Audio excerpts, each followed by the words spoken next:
ሰው ይስጣችሁ።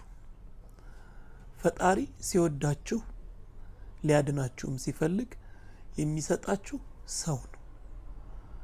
ሐዘንን የሚያቀል ሸክምን የሚሸከም በተከፋንበት ተስፋ በቆረጥንበት ጊዜ የተስፋን ጭላንጭል የሚያሳይ ሰው ነው የሚሰጣችሁ።